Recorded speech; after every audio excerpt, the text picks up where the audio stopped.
Hello दोस्तों, स्वागत है आपका अपने चैनल प्रैक्टिकली साइट विजिट में। दोस्तों, मैंने आपको कई वीडियो में ये समझाया है कि छत का सरिया किस तरीके से बांधा जाता है और बीम का सरिया किस तरीके से बांधा जाता है और शटरिंग होती है वो किस तरीके से लगाई जाती है। अब कारण क्यों है कि सरिया हम क्रैंक बार क्यों देते हैं, हम बीम क्यों देते हैं, कॉलम क्यों देते हैं, पास में इन्वर्टेड बीम क्यों देते हैं, उसके बाद में स्लैब बीम क्यों देते हैं, इन सब का कारण क्या होता है। ठीक है दोस्तों, तो यही कारण की वजह से आज मैं इस वीडियो में आपको समझाने की कोशिश करूंगा कि जो इन स्ट्रक्चर में इन बीमों का और इनका रीज़न क्या होता है। सबका अलग अलग पर्टिकुलर रीज़न होता है दोस्तों। जैसे मैं चालू करता हूं सबसे पहले सेटरिंग पे। अब जैसा कि आपको पता है कि जिस भी जगह ये इस तरह की जो बीम दी जाती है इसे लटक बीम कहा जाता है। ये लटक बीम इसलिए दी जाती है दोस्तों क्योंकि यहाँ पर दीवार का जो लोड आता है, अब दीवार का लोड छत तो सहन नहीं कर पाएगी क्योंकि 9 इंची की भी दीवार होती है और 4 इंची की भी दीवार होती है। तो उन दीवार को सहन करने के लिए बीम का जो ऑप्शन होता है वो सबसे बेस्ट होता है, इसलिए बीम का सरिया हेवी दिया जाता है। ठीक है दोस्तों, मकानों में अधिकतर यही होता है कि जिस जगह पे 9 इंची की बीम आती है उस जगह पे 9 इंची की दीवार भी आती है। ठीक है दोस्तों, अब ये जो होती है ये मेन बीम होती है। मतलब आप ये देख सकते हैं, ये जो कॉलम से कॉलम जाती है ये होती है मेन बीम, और ये जो बीच में जो आ रही है, ये जो बीम बीच में आ रही है इसको कहते हैं हम पार्टीशन बीम। इसमें हम जो दीवार का यूज़ कर सकते हैं वो 4 इंची की दीवार का यूज़ कर सकते हैं। इस जगह पे आप स्लैब बीम भी दे सकते हो, लेकिन इस जगह भी 4 इंची की दीवार आएगी तो ये भी एक पार्टीशन होता है। जब नीचे से और ऊपर से दोनों जगह से दीवार खड़ी होती है, इस छत के नीचे से भी दीवार खड़ी होती है और ये छत के ऊपर से भी दीवार खड़ी होती है। ठीक है दोस्तों, तो ये रीज़न होता है आपका बीम देने का। तो जितना हैवी कॉलम होता है उतनी हैवी बीम होती है और उतना ही हैवी जो होता है वो स्ट्रक्चर होता है। जिस जगह 4 या 5 छतें बढ़ती है जिस मकान में या होटल में, तो नीचे की जो पहली छत होती है या दूसरी छत होती है वो उसमें हैवी सरिया ही बांधा जाता है। तो जिस तरीके से आप देख सकते हैं जिसमें ये 325 का है तो इसका मतलब ये हैवी बीम में आता है। ठीक है दोस्तों, तो ये होता है आपका बीम का रीज़न। अब आती है जैसे ये स्लैब बीम। ये स्लैब बीम जो होती है, ये स्लैब बीम पर हम 4 इंची की दीवार बनाएंगे तो आप इस जगह पे स्लैब बीम भी दे सकते हैं। ठीक है दोस्तों, इसे हिडन बीम भी कहा जाता है। तो ये इस तरह की बीम का भी आप इस्तेमाल कर सकते हो। अब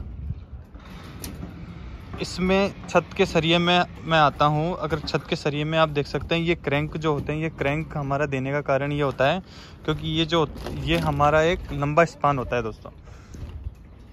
5 से 6 मीटर का जो स्पान होता है वो हमेशा यू शेप में बैंड होता है। अगर मतलब मान के चलिए अगर छत का लोड आता है इसके सेंटर पे, तो छत का लोड हमेशा सेंटर पे आएगा। तो ये बीम, ये छत बैंड पोजीशन में होगी तो इसे सपोर्ट देने के लिए इस जगह पे क्रैंक दिया जाता है। ये देख सकते हैं आप, एक सपोर्ट, ये इंटरमीडिएट सपोर्ट होता है, ये इंटरमीडिएट सपोर्ट कहा जाता है। और एक क्रैंक इस जगह पे दिया जाता है और एक क्रैंक होता है ये इस जगह पे दिया जाता है। ठीक है दोस्तों, तो ये इस तरीके से क्रैंक का जो रीज़न होता है वो यही होता है कि अधिकतर जो लॉन्ग स्पान होते हैं वो लोड के कारण बैठते हैं, बेंड होते हैं, बेंडिंग मूवमेंट पर आते हैं। तो उसे बेंडिंग मूवमेंट को बचाने के लिए क्रैंक का स्थिति दी जाती है, क्रैंक का सरिया दिया जाता है। और कई ऐसे गाले होते हैं जिनमें सिंगल जाल भी दिया जाता है। जिस जगह पे किसी लोड का या छोटी छत होती है उसमें सिंगल जाल दे सकते हैं। जैसे ये देख सकते हैं आप, ये सिंगल जाल है, इसे सिंगल जाल कहा जाता है। ठीक है दोस्तों, ये बेसिक स्ट्रक्चर की जो बातें हैं वो मैं आपको बताने की कोशिश कर रहा हूँ इस वीडियो में दोस्तों। अब ये तो होती है स्ट्रक्चर की बात। अब जो लाइट के पॉइंट्स होते हैं, ये लाइट के पॉइंट्स हमेशा उसी जगह पे दिए जाते हैं जहाँ पे दीवार की पोजीशन होती है। अब जैसे ये जो एल का पॉइंट दिखा रहा है आपको, ये एल का जो पॉइंट दिखा रहा है ये उस डायरेक्शन में है। इसका मतलब जो 4 इंची की जो दीवार आएगी वो 4 इंची की दीवार उस कॉर्नर पर आएगी। ये अंदर की तरफ जो कमरा होता है अंदर की तरफ इसका डाउन निकलेगा, तो इसलिए इसको इस पोजीशन पे दिया जाता है।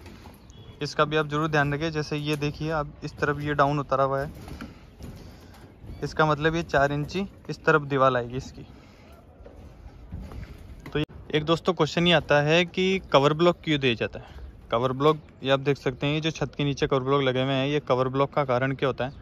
कवर ब्लॉक का कारण ये होता है दोस्तों कि जिस भी जगह सेंटरिंग से सरिया अगर चिपकता है और उसके बाद में जब कंक्रीटिंग होती है तो ये सेंटरिंग से सरिया चिपकने की वजह से जब सेंटरिंग की डीसेंटरिंग की जाती है, जब नीचे से छत की सेंटरिंग को खोला जाता है तो वो सरिया नीचे से पूरा दिखता है।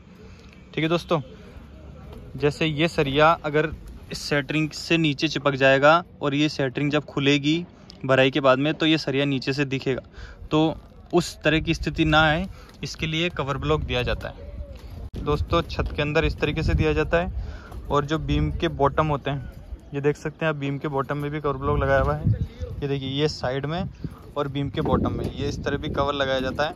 जहाँ जहाँ कॉलम का सरिया बनता है या बीम का सरिया बनता है या छत का सरिया बनता है वहाँ पर कवर ब्लॉक दिया जाता है जिससे सेंटरिंग टच ना हो। सेंटरिंग कहीं भी टच नहीं होनी चाहिए सरिये के, यही कारण होता है यही बेसिक कारण होता है दोस्तों कवर ब्लॉक देने का। तो आपसे भी निवेदन है, अगर आप छत भरवाते हैं तो कवर ब्लॉक का विशेष रूप से ध्यान रखिए।